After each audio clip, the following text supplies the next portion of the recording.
Bom dia a todos, os irmãos presentes e aqueles que nos acompanham pela internet. Graças a Deus pelo tempo que nós temos de comunhão. Os irmãos podem deixar suas Bíblias à mão. Hoje vamos correr bastante.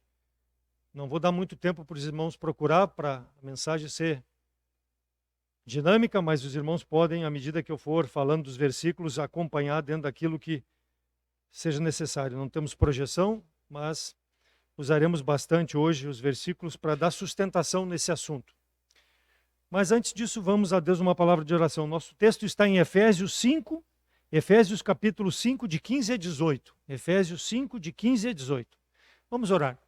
Senhor nosso Deus e amado Pai, obrigado pelo tempo que nós temos de estar em comunhão. Abençoe a Tua palavra, me dê sabedoria e entendimento naquilo que foi preparado e à luz da Tua palavra, Deus, Tu possa dar o esclarecimento aos nossos corações para que nós possamos andar por esse mundo de forma a trazer glória ao Teu santo nome. Abençoe os que nos acompanham pela internet, obrigado por aqueles que chegaram, e também, ó Deus, que seja um dia de comunhão, de alegria, onde quer que o Evangelho esteja sendo pregado, exortação da Tua palavra e salvação. Perdoa os nossos pecados, em nome de Cristo que eu oro agradecido. Amém.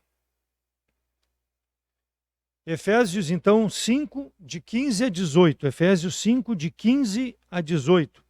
Diz assim a palavra do Senhor: Portanto, vede prudentemente como andais, não como nécios, mas como sábios, remindo o tempo, porquanto os dias são maus. Por isso não sejais insensatos, mas entendeis qual seja a vontade do Senhor. E não vos embriagueis com vinho, em que há contenda, mas enchei-vos do Espírito. Amém? O andar cristão. Há um provérbio que diz, popular: diga-me com quem tu andas e eu direi quem tu és. Com certeza, irmãos, esse provérbio ele não está assim escrito na palavra de Deus, mas ele foi retirado da palavra de Deus e virou um dito popular. A palavra de Deus nos mostra como deve ser o andar. Bem-aventurado o varão que não anda segundo conselhos dos ímpios, nem se detém no caminho dos pecadores, nem se assenta na roda dos escarnecedores. Salmo 1, 1. E o Salmo diz no restante que há uma recompensa para aquele que anda prudentemente no conselho do Senhor e para aquele que anda no conselho do ímpio. Então ali está bem declarado: será bem-aventurado aquele que andar conforme a palavra do Senhor. Ele vai prosperar nas suas atitudes. E o ímpio vai colher do seu andar o quê? A condenação, vai perecer na sua injustiça eternamente. Mas é o livre-arbítrio que Deus deu ao homem. E o homem escolhe o caminho em que ele deve seguir. Provérbios 13, 20. Anda com os sábios e será sábio, mas o companheiro dos tolos será afligido. Então a Bíblia, ela é clara, irmãos, a respeito daquilo que forma o caráter da pessoa.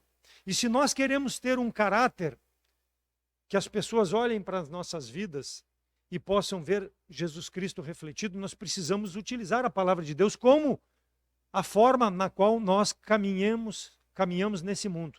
Se nós desejarmos caminhar pela nossa carne, nós não vamos poder fazer aquilo que agrada ao nosso Deus. E essa passagem aqui de Efésios 5, de 15 a 18, nos ensina como deve ser o andar da pessoa que ela é verdadeiramente salva. A pessoa que deve ser um espelho, ela precisa ter Jesus Cristo como Salvador. Porque muitos se dizem cristãos, mas não são o espelho de Cristo. Então, o andar cristão nós vamos ver conforme a palavra do Senhor, e aqui especificamente nesse trecho de Efésios. O andar cristão, conforme a palavra do Senhor, primeiro, ele deve ser um andar sábio. Versículo 15. Portanto, vede prudentemente como andais, não como nécios, mas como sábio. Então, o andar cristão, o andar do crente nesse mundo, ele deve ser com sabedoria. Porque senão, como diz a palavra, ele é um nécio, ele é um tolo aos olhos de Deus. Então a palavra de Deus nos mostra, e nós vamos começar a percorrer na Bíblia alguns versículos. Primeiro, que há aqueles que não sabem, e não sabem que não sabem, nem querem saber, são tolos. E a palavra de Deus vai nos mostrar que desse afasta-te, não anda no caminho destes.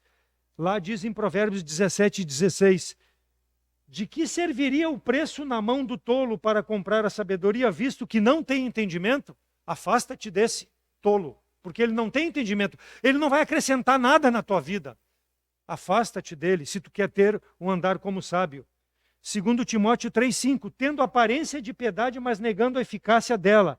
Destes afasta-te, resistem à verdade, sendo homens corruptos de entendimento e réprodos, ou seja, reprovados quanto à fé. Então Paulo alerta em Timóteo também sobre a corrupção das pessoas. Então afasta-te desse, porque eles não vão te acrescentar nada. Não imita-os. São tolos. Em segundo, há aqueles que não sabem e sabem que não sabem. Agora, eles são carentes. Esses precisam de alguém que os ensine. E quem vai ensinar eles? O sábio. Atos 8, 26 a 39. Filipe, quando retornava para Jerusalém, ele encontra-se com um eunuco etíope. E aí o anjo manda que ele se aproxime e chegue naquela carruagem onde estava andando aquele eunuco e se aproxime dele. Por quê? Porque ele tinha que ensinar o eunuco a respeito daquilo que o eunuco lia na palavra de Deus e que ele não tinha entendimento. Então, o sábio precisa ensinar aquele que não sabe, e ele sabe que não sabe, mas ele quer saber. Então, ele precisa ter alguém que ensine. E esse é o Filipe ensinando ao eunuco. Então, Filipe se aproximou do carro, o eunuco deu a mão para ele e ele subiu num carro, e aí ele disse lá, ele lia, versículo 29, e disse o Espírito a Filipe, chega e ajunta-te a esse carro. E correndo Filipe ouviu que lia o profeta Isaías e disse, entendes tu o que lês? Atos 8, 31. E ele disse, como poderei entender se ninguém me ensina? A pessoa está sedenta, irmãos, de saber sobre aquilo que ela tem ouvido sobre a palavra de Deus. Por quê? Porque para o tolo, a palavra de Deus é loucura, mas o sábio pode trazer esclarecimento. E aqui Filipe nos mostra como agir diante dessas pessoas que querem esse ensinamento. O Espírito o levou e rogou-lhe Filipe, entendes tu o que lês? E ele disse, como posso entender se não leio? E aí ele subiu no carro, e a escritura que ele lia dizia, foi levado como ovelha para o matadouro, e como está mudo o cordeiro diante dos que tosquia, assim não abriu a boca. Na humilhação foi tirado o seu julgamento. E quem contará a sua geração? Porque a sua vida é tirada da terra. E respondendo o eunuco a Filipe, rogo-te, me diz, de quem fala o profeta? De si mesmo ou de outro? Então, ele lia sobre Jesus Cristo, mas ele não entendia. Precisou Filipe subir e pelo Espírito guiado, ele mostrou ao eunuco a necessidade que ele tinha de salvação. E o eunuco entendeu e ele disse, vê água, que me impede de ser batizado se tu crês? E ele foi batizado, foi salvo. Então ele tinha necessidade, ele sabia que não sabia, mas tinha o desejo. Nós, como sábios, irmãos, precisamos chegar nessas pessoas e ensinar o caminho da salvação. Por quê? Porque o mundo vai ensinar um caminho do ímpio, mas nós podemos ensinar. Em terceiro lugar, há aqueles que sabem e não sabem que sabem, são valorosos, ajude-os. João 4, 35 a 38. Não dizeis vós, Jesus Cristo falando, que ainda há 4 meses até a ceifa? Eis que eu vos digo, levantai os olhos e vede as terras, que já estão brancas para a ceifa, e o que ceifa recebe o seu galardão e ajunta fruto para a vida. Quem é o que ceifa e recebe galardão? O sábio. E ele precisa fazer a obra, irmãos, para que assim o que semeia como o que ceifa, ambos se regozijem. Porque nisto é o verdadeiro ditado, um é o que semeia e o outro é o que ceifa, mas ambos são sábios. Eu vos enviei a ceifar aonde não trabalhaste, outros trabalharam e vós entraste no seu trabalho. Então o Senhor Jesus Cristo aqui está dando a necessidade aos discípulos da visão espiritual do campo. O mundo, irmãos, está pronto para ser salvo. A semente já foi jogada e nós precisamos fazer a nossa parte, que é colher essa semente. A palavra de Deus traz discernimento aos que sabem para que possam glorificar a Deus. Como eles vão saber? Através da nossa vida, do nosso testemunho. Precisamos ajudá-los. Isso é ser sábio, ajudar aqueles que querem o caminho da salvação. E em quarto lugar, há aqueles que sabem e sabem que sabem mesmo, são sábios. Se espelha nele, acompanha esses, porque esses é que vão trazer edificação para a tua vida, é esses que vão trazer crescimento espiritual, é esses que vão fazer diferença, e tu vai fazer diferença como sábio. Gênesis 41, quando o faraó, rei do Egito, teve aquele sonho que o perturbou a respeito daquelas 7 vacas magras, 7 vacas gordas, depois as 7 vacas magras que chegaram e devoraram as gordas, depois daquelas 7 espigas bonitas e das 7 espigas que se levantaram e devoraram as espigas bonitas, ele ficou perturbado, pediu para os seus, os que cercavam a ele, interpretar o sonho. E os seus magos não interpretaram, não puderam interpretar o sonho. E aí, o copeiro-mor dele lembrou-se de que quando o copeiro-mor havia sido banido da presença de Faraó e estava na prisão, ele conheceu alguém chamado José.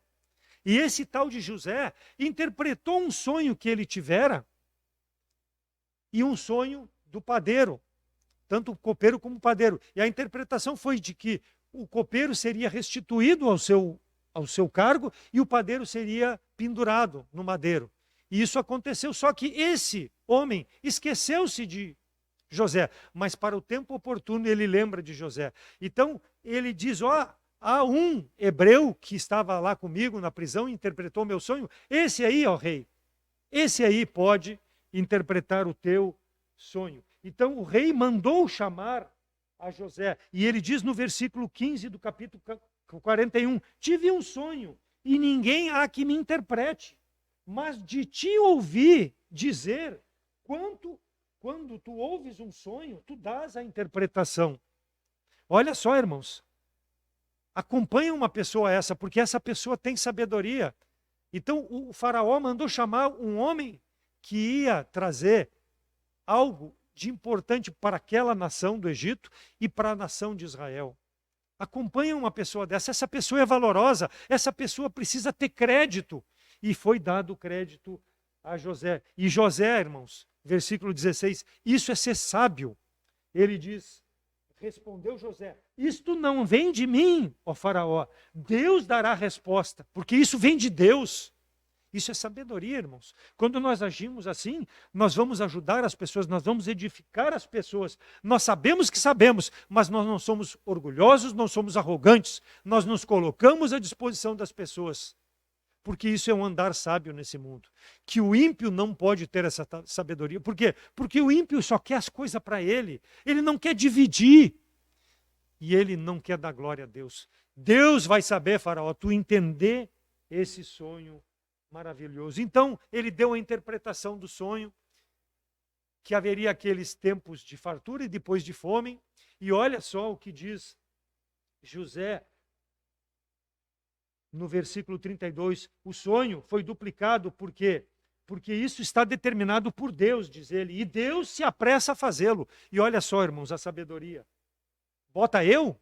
Não, olha o que ele diz. Portanto, faraó, se proveja agora de um varão inteligente e sábio e ponha sobre a terra do Egito. Faça isso, faraó, e ponha governadores sobre a terra e tome a 5ª parte da terra do Egito nos 7 anos de fartura e ajunte toda a comida destes bons anos que vêm. E amontoe trigo debaixo da tua mão, faraó, para mantimento das cidades e guardar esse mantimento. Assim será um mantimento para provimento da terra, para os 7 anos de fome que haverá sobre a terra do Egito, para que a terra não pereça de fome. E a palavra foi boa aos olhos de Faraó e de todos os seus servos. E olha só, irmãos, e disse Faraó, acharíamos um varão como este, em que haja o Espírito de Deus? Sabedoria, irmãos. Refletindo a glória de Deus. E esse homem foi abençoado, José foi abençoado. Ele foi o segundo depois de Faraó. ele foi governador de toda aquela terra, ele ajuntou todo aquele alimento e depois ele distribuiu de forma gradativa, alimentando a fome desse povo. Você sabe, sabedoria, né? Tu estarás sobre tudo isso, foi o que disse Faraó. Então, irmãos, esse tipo de pessoa é que nós devemos acompanhar. Esse tipo de pessoas é que nós devemos ser para refletir a glória do nosso Senhor Jesus Cristo. Então, o andar cristão, conforme o versículo 15, não como nécio, mas como sábio. Esse deve ser o comportamento do crente. Saber que sabemos para fazer outros sábios, a fim de nos acompanharem na jornada para a eternidade na presença do Senhor, visando a glória do Senhor enquanto estivermos aqui nesse presente mundo. Em segundo lugar, o andar cristão, versículo 17. Por isso, não sejais insensatos, mas entendei qual seja a vontade do Senhor. Compreender a vontade de Deus, o segundo aspecto, irmãos. A vontade de Deus, ela é soberana, conforme diz o nosso versículo. Não sejais insensatos. Mais uma vez, não seja tolo. Entenda qual é a vontade de Deus. Como? Na sua palavra. É aqui que nós temos a vontade de Deus. Não vem simplesmente cai do céu na nossa cabeça e eu vou fazer a vontade de Deus. Não, eu preciso meditar nessa palavra para saber qual é a vontade do Senhor para a minha vida. Não há outra forma. O insensato não quer saber da palavra de Deus, ele rejeita. Mas nós, como sábios, irmãos, nós precisamos compreender a vontade de Deus. E não só compreender, aplicar na nossa vida. Porque de pouco importa compreender a vontade de Deus se eu não aplicar. Se eu quiser fazer do meu jeito, eu vou estar sendo tão insensato como aquele que não tem Jesus Cristo como Salvador. E aí vai ter consequências sobre a minha vida, que vai ser dolorosa muitas vezes. E nós, quantos de nós já não experimentamos ou estamos experimentando? Então, quando reconhecemos a soberania de Deus, Ele vai revelar na sua palavra a sua santidade, a sua natureza, o seu poder, e nós vamos entender para aplicar na nossa vida que o controle da nossa vida é do Senhor. Quem entendeu isso? Jó. Jó 42, 2. Bem sei que tudo podes e nenhum dos teus pensamentos pode ser impedido. Depois de todo o mal que Deus permitiu que Satanás trouxesse sobre Jó, ele perdeu seus bens, perdeu sua família e padeceu com aquela chaga e mais aqueles amigos que vieram atormentar ele. Depois de passar por tudo isso, sendo fiel, sabendo que era a vontade de Deus, ele chega e diz no versículo 2 do capítulo 42, bem sei que tudo podes, todos os teus pensamentos não podem ser impedidos. Irmãos, não tente dar um jeitinho na vontade de Deus.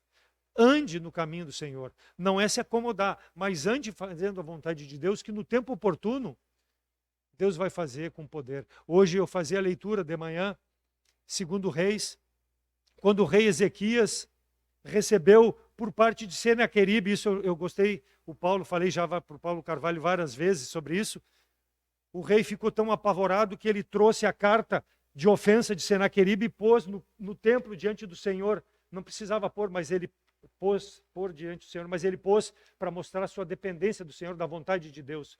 E o que o Senhor fez?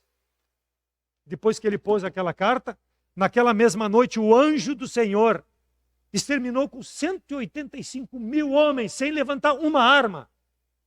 Poder do Senhor, vontade do Senhor. Quando nós nos submetemos à palavra do Senhor. Quando nós queremos fazer do nosso jeito, Deus não vai receber glória. E Deus foi glorificado através dessa vitória. A vontade do Senhor é soberana. Mas quando nós compreendemos que os planos do Senhor são superiores aos planos humanos, que muitas vezes nós queremos empurrar a goela abaixo do Senhor. E não o Senhor fazer nós entender o seu plano. Romanos 12, 1 e 2, rogo-vos, pois, irmãos, pela compaixão de Deus, que apresenteis os vossos corpos em sacrifício santo, agradável a Deus, que é o vosso culto racional. E não vos conformeis com esse mundo, mas transformai-vos pela renovação do vosso entendimento, para que experimenteis qual seja a boa, agradável e perfeita vontade do Davi, não de Deus. Tem que ser a vontade de Deus, não a do Davi, não a do homem, para que Deus possa receber glória. Importante compreendermos, irmãos, a perspectiva de Deus nas coisas que acontecem na nossa vida. O sofrimento de Jó. Será que Deus queria aquilo para Jó? Deus tinha um fundamento para isso. E ele foi abençoado quadruplicadamente. Mas ele enfrentou toda aquela circunstância, aguardando a vontade do Senhor, renovando o entendimento dia a dia na palavra do Senhor. Está em angústia? Abre a palavra do Senhor. Está em depressão? Abre a palavra do Senhor. Está alegre? Abre a palavra do Senhor. Compartilha com o Senhor a alegria da salvação.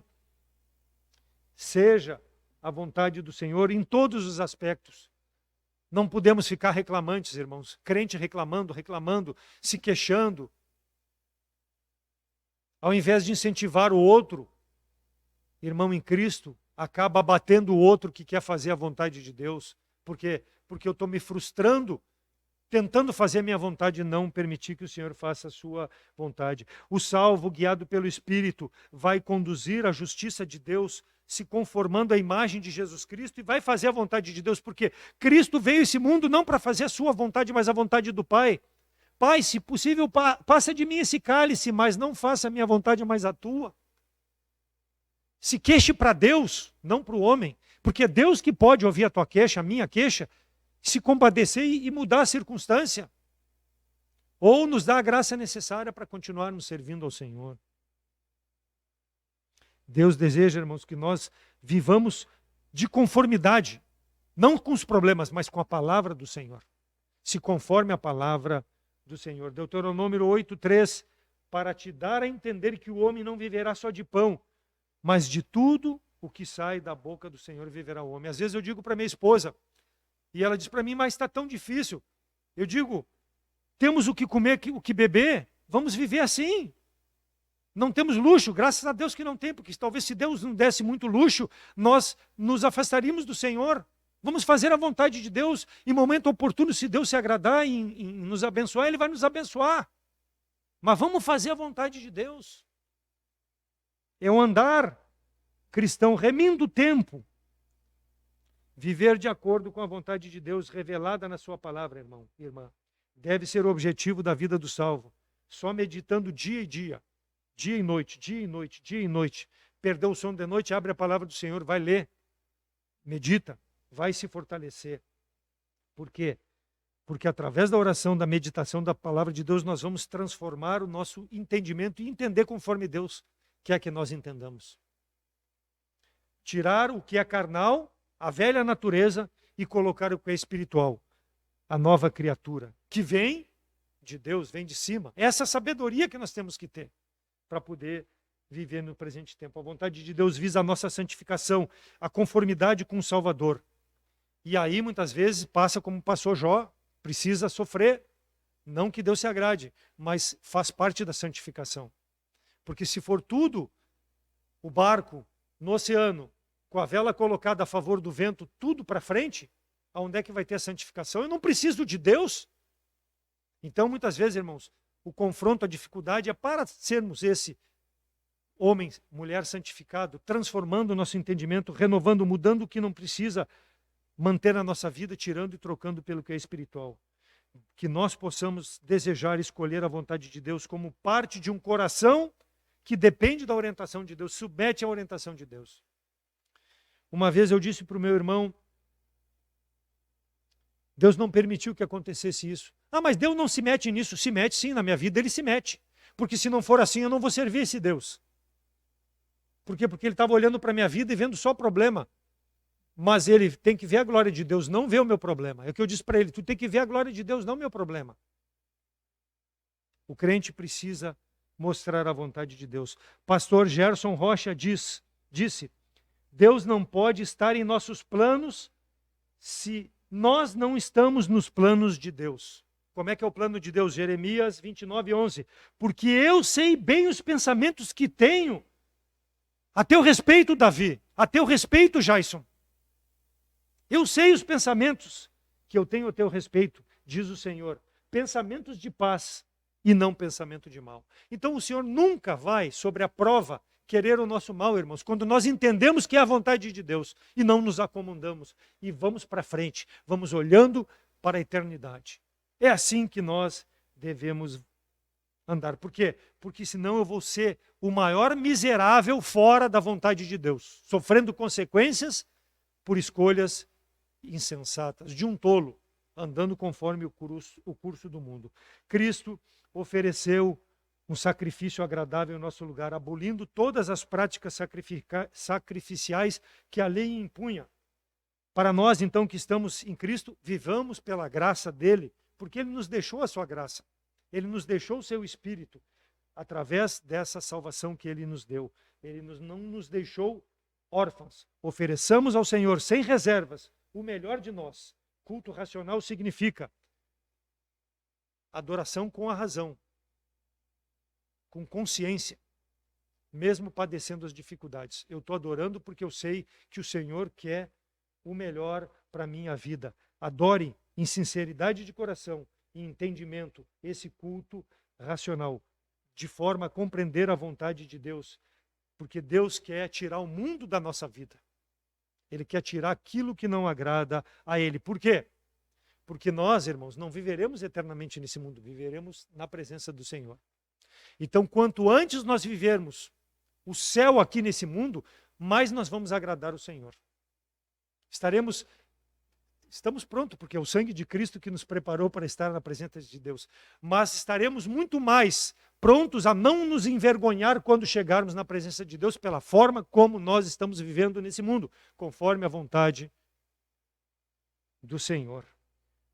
Não nos conformar, não nos moldar, não prevalecer a vida deste mundo, a concupiscência da carne e a soberba da vida. Não permita, irmãos. Defina o modo como tu andes, pela vontade do Senhor. Então, em primeiro lugar, o andar cristão, como sábio. Saber que sabemos para fazer outros sábios a fim de nos acompanharem, visando a glória de Deus. Em segundo lugar, compreendendo a vontade de Deus, porque ela é soberana, agradável, boa e perfeita. Quer maior incentivo do que esse? Alguém te dá algo bom, agradável e perfeito? Não tem coisa melhor. E por último, versículo 18. E não vos embriagueis com vinho em que há contenda, mas enchei-vos do Espírito. Enchendo-se do Espírito. O salvo precisa, irmãos, permitir que o Espírito controle a sua vida.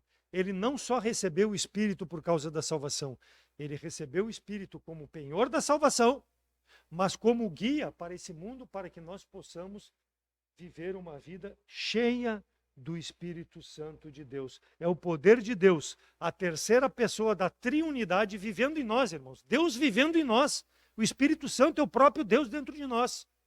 E se eu quero fazer a vontade de Deus, ser sábio, esse Espírito que Ele me deu precisa tomar conta da minha vida. Não há outra forma. Não há outra maneira. Por quê? Porque ele vai fazer com que os meus pensamentos, os meus sentimentos, eles vão se encher de coisas espirituais e não as coisas carnais. Por quê? Porque as espirituais vão agradar a Deus. As carnais vão agradar a minha carne. Não que eu não possa dar glória a Deus com o meu corpo. Posso, claro que posso. A mulher andando bem vestida, o homem também. Isso dá glória a Deus. Né? Não me prostituindo, não adulterando, os solteiros não fornicando, isso tudo traz glória a Deus com o meu corpo. Mas o importante, irmãos, é o nosso espírito levando esse corpo a dar glória ao Senhor. Não permita que o mundo influencie as tuas práticas. E ele diz primeiro ali, não vos embriagueis com vinho. Por que será que foi colocado, não vos embriagueis com vinho? Paulo colocando isso. Por quê? Porque o homem embriagado, irmãos, ele perde o sentido das coisas. Ele perde o valor das circunstâncias. Ele não sabe o que é moral ou o que é amoral. Ele não sabe o que é certo e o que é errado. Ele não sabe que ali tem uma sinaleira na esquina que ele precisa parar se estiver em vermelho, porque se ele passar, ele pode atropelar uma pessoa e matá-la, ou bater num carro e causar um acidente contra alguém ou contra ele mesmo. Isso é ser embriagado, ou seja, eu não ter o meu conhecimento das coisas que eu faço. É claro que drogas também levam a esse caso, mas aqui especificamente sobre o fato de perder a noção das coisas. O vinho, a bebida, ela faz com que acontece. Quantos e quantos relacionamentos desfeitos por causa da bebida? Não constrói, não agrega. Então o Espírito, no Antigo Testamento, ele habitou temporariamente nos homens de Deus, e em alguns plenamente, porque esses ficaram o tempo todo fazendo a vontade de Deus, mas nós vamos ver rapidamente algumas pessoas do Velho Testamento que, por perder de vista, e eu tenho certeza que Paulo está trazendo, não vos embriagueis com vinho, lembrando dessas pessoas aqui que, em razão da bebida, tiveram problemas na sua vida. O primeiro, Noé, depois de passado o dilúvio, ele teve a ideia de fazer uma vinha. E daquela vinha ele fez vinho. E ele se embriagou com vinho. Gênesis 9 fala sobre isso, 9, de 20 a 27. Ele fez aquela vinha e descobriu-se, e diz o versículo 21, e bebeu do vinho e embebedou-se, e descobriu-se no meio da tenda, ou seja, ficou nu lá no meio da tenda. A nudez naquele tempo, irmãos, era vista diferente da nudez de hoje. É nu do mesmo jeito, mas os tabus daquela época eram diferentes dos tabus que nós temos hoje, ou da liberdade que nós temos hoje. Então, ele ficar nu no meio da vinha, e os 3 filhos dele perceberam isso, aquilo ficou muito ruim para a vida de Noé. E ele se descobriu. E viu Caim, o pai de Canaã, nudez de seu pai, e fê-lo saber a ambos dos irmãos. E então tomaram Sem e Jafé sua capa, e puseram sobre os ombros de seus irmãos. E então tomaram, e de costa eles foram e cobriram a nudez de Noé. E olha a reação de Noé quando ele soube que os seus filhos, principalmente Canaã, havia visto ele nu. E despertou Noé, versículo 24, do seu vinho, e soube que seu filho menor lhe fizera. O que seu filho menor lhe fizera. Guarda isso. E disse, maldito seja Canaã, servo de servo será ele, de seus irmãos. E disse, bendito seja o Senhor Deus de Sem, e seja Canaã por servo. Alargue Deus a Jefé e habite em tendas de Sem, e seja-lhe Canaã servo. Então, qual foi a consequência da nudez de Noé? Primeiro, a nudez, propriamente vista, que foi vista pelos filhos, que até então não se sabia de alguém nu. Segundo, a perversão sexual. Muitos comentaristas dizem aqui que houve homossexualidade por parte de Canaã com o próprio pai. Descobriu a nudez, por isso que ele disse, ficou sabendo o que ele fez. Dá a entender que houve homossexualismo aqui. Pode até discordar. Houve divisão da família. A maldição. Ele amaldiçoou o seu filho porque ele teve aquela atitude. Por estar embriagado, irmãos. Fora da razão, fora do entendimento. Ló, depois de ser embriagado pelas filhas, no dia seguinte não lembrou o que aconteceu com ele. Gênesis 19, 24 a 38, tem a narrativa lá, depois de Deus terminar com Sodoma e Gomorra e a mulher de Ló ser transformada numa estátua de sal, ele ficou sem a mulher, e aí ele pediu para Deus que pudesse habitar nas montanhas, e Deus permitiu que ele fosse habitar em Zoar. E ele lá ficou somente com as 2 filhas, sem ninguém. E o que aconteceu? As 2 filhas deram vinho, embriagaram o pai e conceberam do próprio pai. Porque o pai estava sem a razão. O pai perdeu toda a realidade das coisas. E a palavra de Deus diz ali no capítulo 19, 24 a 38, que ele não sentiu quando as mulheres, filhas, se deitaram com ele e levantaram. Quando fizeram toda essa esse esquema que fizeram. E as duas conceberam de seu pai. Um foi chamado Amon e o outro foi chamado Moabe. Amonitas e Moabitas. Das duas filhas de Ló. Consequência, a nudez, a perversão sexual, o incesto, o pai tendo relação com o filho, a destruição da estrutura familiar, por quê? Porque Deus formou a família para homem e mulher terem relação entre eles, se completarem entre eles, mas como ele perdeu a mulher porque a mulher olhou para trás para Sodoma e Gomorra, e ele ficou sem mulher, as filhas tornaram-se mulher do pai. E esse ato trouxe grandes consequências para Israel. Por quê?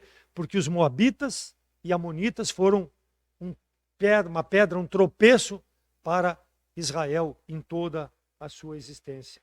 Jacó serviu a Labão por 7 anos, por Raquel, sua filha, quando ele chegou fugido de Esaú, porque havia enganado Esaú, ele foi lá para a terra da parentela dele e conheceu a Labão e se afeiçoou em Raquel e disse: ó, Labão, eu sou teu sobrinho, mas eu não vou trabalhar de graça. Qual é o meu salário para que eu possa trabalhar para ti?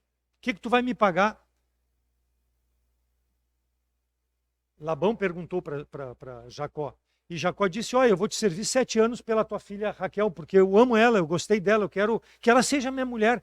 E ele fez 7 anos de trabalho para Labão. E findados os 7 anos, Gênesis 29, 15 a 30, findados 7 anos, Jacó disse para Labão: ó Labão, me dá minha mulher, porque eu já te servi, já paguei o custo, eu paguei o dote. Naquela época tinha disso, eu paguei o dote pela tua filha, dá ela para mim. E Labão enganou a Jacó. Como?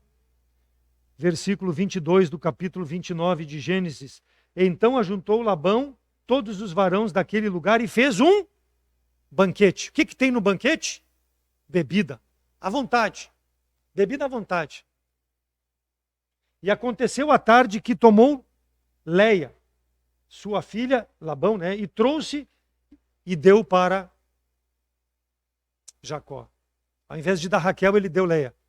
E a palavra de Deus diz que ao amanhecer ele viu que não era Raquel. Por que ele viu que não era Raquel só no amanhecer? Porque passou o efeito do álcool na mente, da cabeça desse homem.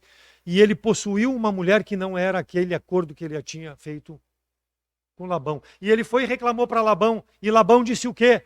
Não se faz assim aqui na nossa terra. Não se dá a segunda filha antes de dar a primogênita. Me serve mais 7 anos por Raquel e eu te dou ela. E aí ele trabalhou mais uma semana e foi dada a Raquel para Jacó. Aquilo que ele desejava não aconteceu como ele queria, por causa da bebida. E depois foi dada Zilpa e Bila, as duas servas, para que pudesse uma atender a Lia e a outra a Raquel. E a palavra de Deus diz que ele concebeu das duas mulheres, Raquel e Leia, e elas conceberam de Jacó, de Zilpa e de Bila. Consequências: primeiro, bigamia, trigamia, 4 mulheres, 5 mulheres. Por quê? Porque ele possuiu 4 mulheres e teve 12 filhos com essas mulheres. Deixará o homem, pois, seu pai e mãe, se unirá a uma mulher e serão os dois só uma carne. Contra a palavra de Deus por causa da bebida, irmãos. Qual é a vontade de Deus para o homem? É uma família. E aqui ele teve uma família com tantas mulheres. Não vamos entrar no mérito que depois Deus abençoou como nação. Mas, olhando especificamente por causa da bebida, ele teve problemas. E o que acontecia entre Lia e Raquel? Sempre brigas, sempre intrigas. Não há como ter um relacionamento, fruto de uma decisão errada. Então, irmãos, são exemplos fartos na palavra de Deus. Teriam mais outros exemplos, mas nós temos que estar atento quando diz: não vos embriagueis com vinho. Não é simplesmente porque Deus é ruim para nós e não quer que nós bebamos. Não, é para não se embriagar, porque vai ter consequência em algum momento da tua vida. Ah, mas eu me controlo. Mentira! Não se controla. Porque vai chegar um momento que a razão vai ser perdida e vai acontecer o que não deve ser acontecido. Agora, a palavra de Deus nos mostra claramente homens bem-sucedidos, cheios do Espírito Santo de Deus. E aí, cada um, depois de nós falarmos sobre esses homens rapidamente, vai tirar suas conclusões. Qual o caminho que tu quer dar para a tua vida? Encher-se do Espírito ou das coisas que não agradam a Deus? O homem cheio do Espírito Santo, irmãos, ele faz coisas que muitas vezes o homem duvida. Por quê? Porque é o Espírito que usa o homem. Sansão, Davi, Jefté, todos aqueles juízes de Israel, eles fizeram coisas maravilhosas lá no Antigo Testamento, cheios do Espírito de Deus. Quando dependeram do Espírito de Deus, foram uma bênção. Quando Deus retirou o espírito de Sansão, ele foi subjugado. Por quê? Porque passou a andar conforme o curso desse mundo. O homem sábio, então, irmãos, ele é como Pedro e João, perante o Sinédrio, pregando a Jesus Cristo, lá em Atos 4, de 5 a 14. Houve uma reunião em Jerusalém, os principais, os anciãos e os escribas, estava lá Anás, o sumo sacerdote, e Caifás, e havia toda a linhagem sacerdotal. E perguntaram, com que poder e em nome de quem fizeste isso? Eles haviam curado um coxo desde o ventre da mãe. Então Pedro, cheio do Espírito Santo, disse, principais dos povos e anciãos de Israel, visto que somos interrogados acerca do benefício feito a um homem enfermo e do modo como ele foi curado, seja conhecido de vós todos, ó povo, que em nome de Jesus Cristo, cheio do Espírito Santo, pregando Jesus Cristo, não se embriagando. Até porque se tu for pregar Jesus Cristo embriagado, ninguém vai dar a razão para ti. Ninguém vai dar crédito. É por isso que deve haver a separação, irmãos. Porque eu não posso me conformar com o mundo, eu preciso renovar o meu entendimento com as coisas espirituais. Ele é a pedra que foi rejeitada, ele foi pregando, dizendo que os edificadores, vocês rejeitaram. Ele tocou na ferida deles, irmãos. Cheio do Espírito, nós com intrepidez vamos mostrar a necessidade que o homem tem da salvação em Jesus Cristo. Não vamos pactuar com o pecado dessas pessoas, vamos mostrar para eles a verdade. A decisão fica para eles, mas nós vamos ser a bênção na vida dessas pessoas. Paulo e Barnabé, quando ele pregam em Chipre, lá no início da viagem missionária de Paulo, lá aparece Elimas, o encantador, Atos 13, de 4 a 12. E diz lá no versículo 4, enviados pelo Espírito Santo, eles desceram a Seleucia e dali navegaram para Chipre. E chegando na Salamina, anunciaram a palavra de Deus. Como? O Espírito Santo mandou para lá. Vai para lá, Paulo, vai lá pregar o evangelho. Eu quero tu lá. Vai fazer a minha vontade lá, naquele local, cheio do Espírito Santo. Então, nas sinagogas dos judeus, eles pregavam o evangelho. E diz ali no versículo 6, e havendo atravessado a ilha até Pafos, acharam um certo judeu mágico, mágico, falso profeta chamado Bar Jesus, o qual estava com o procônsul Sérgio, varão valente. Este, chamando a si Saulo e Barnabé, procurava muito ouvir a palavra de Deus, mesmo que esse judeu, Bar Jesus, Elimas, fizesse o possível para que não fosse pregada a palavra de Deus. Mas Paulo, cheio do Espírito Santo, diz, resistia, versículo 8, Elimas, o encantador, procurando apartar da fé o procônsul. Todavia Saulo, chamado de Paulo, cheio do Espírito Santo, fixando os olhos nele, disse, ó filho do diabo, cheio de todo engano e toda malícia, inimigo de toda a justiça, não cessarás de perturbar os retos do caminho?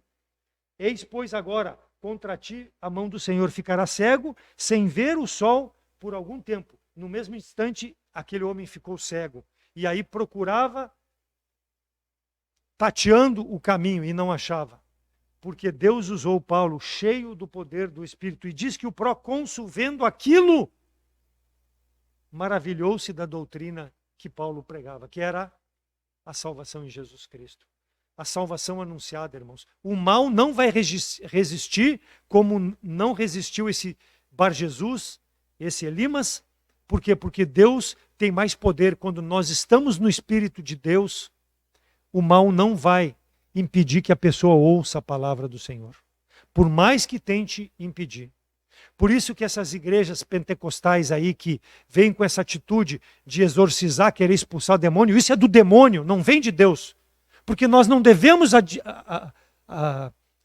admoestar ou desafiar Satanás. Nós devemos mostrar pelo Espírito de Deus quem é Jesus Cristo. E a pessoa vai ser transformada pelo poder desse mesmo Espírito, que vai nos conduzir a fazer a vontade de Deus.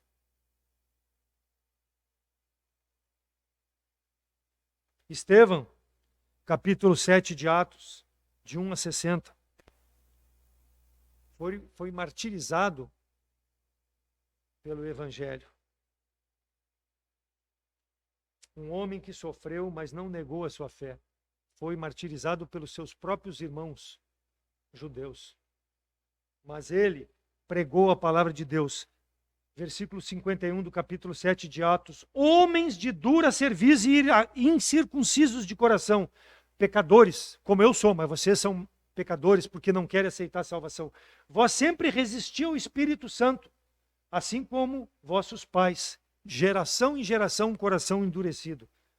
Qual dos profetas não perseguiram vossos pais? Até mataram os que anteriormente anunciaram a vinda do justo, do qual vós agora fostes traidores e homicidas. Vocês mataram o Senhor, mas eu estou aqui anunciando para vocês. Vós recebeste a lei por ordenação de anjos e não guardastes. E ouvindo eles isso, enfureciam-se em seu coração, rangiam os dentes contra ele. Mas olha só, irmãos, ele, estando cheio do Espírito, fixando os olhos em Deus, nos céus, viu a glória do Senhor, que estava à sua direita. Ah, vocês vão me matar? Vão. Mas eu estou vendo a glória de Deus. Eu vejo os céus abertos e o Senhor me recebendo. Por quê? Ele estava pelo Espírito de Deus fazendo a obra do Senhor. Apedrejaram esse homem, mas ele viu a vontade de Deus na vida dele e pregou o Evangelho. Ele foi duro, ele advertiu as pessoas, mesmo perdendo a vida. Por quê? Porque o Espírito de Deus, irmãos, presente na nossa vida, até para a morte vai nos dar a graça necessária. Até para nós recebermos a morte, vai nos dar a graça necessária.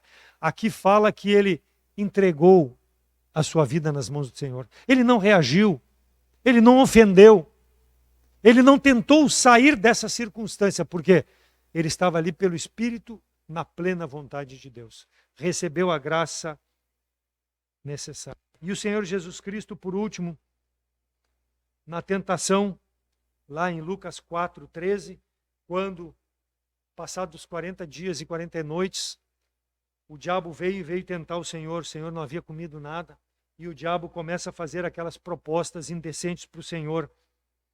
E ele diz, se tu és o Filho de Deus, diz a essa pedra que se transforme em pão. Por quê? Porque tu está com fome, tu passou 40 dias aqui, sem comer, sem beber, tu está com fome. Diz para ela se transformar em comida e mata a tua fome. E o Senhor Jesus Cristo responde, nem só de pão o homem viverá. E diz lá no início do capítulo, e Jesus cheio do Espírito Santo. Mas para aí, Deus precisa do Espírito Santo. Jesus Cristo fez o que fez, irmãos, porque ele tinha o Espírito de Deus aqui, porque ele recebeu um corpo igual ao nosso. E ele não pecou porque ele tinha o Espírito de Deus, assim como nós podemos escolher não pecar quando somos guiados pelo Espírito de Deus. Ele podia escolher pecar, mas ele sabia que ele tinha que fazer a vontade do Pai. E diz ele, cheio do Espírito, quando ele começou a ser tentado pelo Satanás.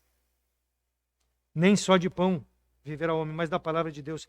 E aí, Satanás vem com uma segunda, mostrando lá de um alto monte todos os reinos, todo o mundo. E disse, eu te dou se tu te ajoelhar e me adorar. E aí o Senhor responde, conforme a palavra de Deus está escrito, só adora a Deus. E por último, não satisfeito ainda, Satanás levou ele para um pináculo e disse: se atira aqui desse monte, que está escrito que aos anjos dará ordem para que te protejam. E o Senhor responde com base na palavra de Deus: não tentarás o Senhor teu Deus. Não tentarás o Senhor teu Deus. Ele tem poder? Tem, mas não tenta ele. Não desafia ele. Não expulsa demônio, porque tu tem o Espírito de Deus. Não, eu sei que ele tem poder, mas não é tu que tem que fazer, é Deus que tem que fazer essa transformação. E essa transformação começa no coração. Então o Senhor nos dando o exemplo que quando nós somos cheios do Espírito, irmãos, Satanás não vai nos vencer. Cuide para que não caia aquele que está de pé. Não se ensoberbeça, ande como sábio, como foi o primeiro exemplo que nós demos. Saiba que tu sabes e aplica para a glória de Deus. Ensinamento do nosso Senhor. E a palavra de Deus que diz que depois de acabando isso, ele se ausentou do Senhor. Por quê? Porque depois ele voltou várias vezes para tentar. Vai ser assim na nossa vida, irmãos. Agora, se eu andar embriagado, se eu andar com as coisas que não agradam a Deus, muitas vezes embriagado com o meu poder, com a minha sabedoria, embriagado com as minhas amizades, com minha fortuna, eu não vou ser guiado pelo Espírito. Não precisa só ser vinho, pode ser isso também. Então tome cuidado. Faça a vontade do Senhor. Então o Senhor Jesus Cristo nunca agiu sem a presença de Deus. Começa lá, cheio do Espírito Santo. Se não fosse necessário o Espírito Santo na vida do crente, não só para salvação, para viver aqui, o Senhor Jesus Cristo não narraria essa passagem começando cheio do Espírito. Porque de pouco valeria para nós, mas ele deu a entender.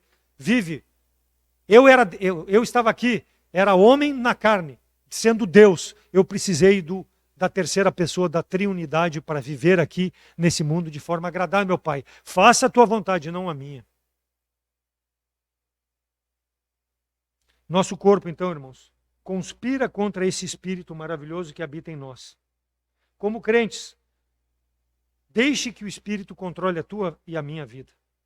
Que Jesus Cristo nos prometeu não nos deixar órfãos, deu esse Espírito e que Ele possa tomar conta plenamente. Não restrinja, permita que Ele te conforte, te console, te ensine, te redarga, faça o que é necessário com a tua vida, com a minha vida, para que nós possamos ser melhores servos do Senhor, andando como sábios nesse mundo, o andar cristão.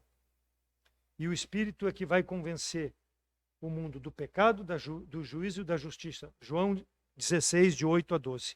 A salvação de almas, irmãos, é obra que o Espírito tem que fazer. A nossa parte é nos conduzir de forma santa, digna, como cristão. O andar cristão nesse mundo. Como tem sido o teu, como tem sido o meu? O irmão que nos acompanha pela internet, como tem sido? Pode ser um exemplo como Pedro, como João, como Paulo, Barnabé, como o Senhor Jesus Cristo? Se há algo que eu possa afirmar que não é exemplo, eu preciso rever a minha vida e permitir que Deus transforme isso. Romanos 8, 11. E se o Espírito daquele que dos mortos ressuscitou a Jesus Cristo habita em vós, aquele que dos mortos ressuscitou a Cristo também vivificará o vosso corpo mortal, pelo Espírito que habita em vós. Um dia nós teremos um corpo semelhante ao nosso Senhor e Salvador. Por quê? Porque esse Espírito que habita em nós tem poder de transformar a semelhança do corpo do nosso Senhor e Salvador. Nosso corpo é destinado à morte em razão do pecado. Mas um dia, amém? Será revestido de glória, como do nosso Salvador. A glória que estaremos eternamente na presença de Deus, sem pecado, sem dor, sem sofrimento, sem nada que esse corpo possa conspirar. A certeza é que enquanto vivermos aqui nesse mundo, nessa carne, possamos fazer as coisas para a glória de Deus. Amém, irmãos? Então, como crentes, se a igreja primitiva pôde fazer e aplicou, o que falta para nós, a igreja contemporânea? Viver na dependência, não como os pentecostais, mas nós, salvos em Cristo Jesus, viver na dependência do Espírito Santo. Falta nós permitirmos a ação completa, é a resposta, na minha e na tua vida. Permita isso. E aquele que nos acompanha e não tem Jesus Cristo como Salvador, para ter um andar como sábio, saber que sabemos, para fazer outros sábios, a fim de nos acompanhares, compreender a vontade de Deus, que é soberana, boa, agradável e perfeita, e estar cheio do Espírito Santo, que é o penhor da salvação e que nos guia nesse mundo, para que possamos dar glória a Deus, precisa receber Jesus Cristo como Salvador. Se tu nos escuta, nos vê pela internet e tem dúvidas sobre o teu destino eterno, a tua salvação, nos procure pela rede social, nós te mostraremos aqui na palavra de Deus como tu pode ter um andar nesse mundo que agrada a Deus, não a ti, mas a Deus, recebendo a Jesus Cristo como Salvador. Porque no momento que tu professa Ele como teu Salvador, esse Espírito passa a habitar em ti e vai te transformar numa nova criatura, um homem, uma mulher, à imagem e semelhança de Jesus Cristo. Nos procure e nós te mostraremos para que tu possa receber o Espírito e fazer a vontade de Deus e não a vontade da carne aqui nesse mundo. Amém? Muito obrigado pela atenção dos irmãos. Vamos orar e estaremos despedidos. Oremos. Senhor nosso Deus, obrigado pela tua palavra. Mais uma vez, que ela possa, Deus, começar no meu coração fazendo a obra necessária para que eu possa ter um andar cristão que honra e glorifica o teu santo nome. E a cada um de nossos irmãos em Cristo, que tu possa, Deus, dar sabedoria e entendimento, que as pessoas possam desejar a nossa presença, porque vem Jesus Cristo sendo refletido através da nossa vida. Sabemos que muitos vão rejeitar porque não querem a tua santidade, mas aqueles que tu tem preparado para a salvação, Deus, através da nossa vida, precisam ver a tua santidade. Que nós possamos permitir que teu Espírito nos transforme nosso entendimento, renove dia a dia através da tua palavra, para que nós possamos ser melhores servos, honrando e glorificando o teu santo nome, escolhendo a tua vontade, ó Deus. Sabemos que temos exemplos positivos e exemplos negativos na tua palavra, Deus, para que possam ou fazer a tua vontade ou rejeitar, que nós possamos escolher aquilo que honra e glorifica o teu santo nome. Obrigado então por esse dia, por aqueles que chegaram, aqueles que nos acompanham pela internet. Pedimos que tu possas estar com os enfermos, nosso pastor Wesley, a família, pastor Daniel também com a sua enfermidade, e os demais irmãos que estão se recuperando do Covid, que tu possa agir sobre suas vidas e possa fazer a obra que te apraz. Obrigado, Deus, pelo Alisson, que pôde chegar também, nos ajudar, junto com Jason e todos os demais irmãos, no preparo desse culto para a tua honra e para a tua glória. Leva-nos para os nossos lares, traz a noite para que possamos continuar glorificando o teu santo nome, aguardando o teu chamado a qualquer momento, que possamos ser encontrados fiéis. Perdoa os nossos pecados, em nome de Cristo que eu oro. Amém.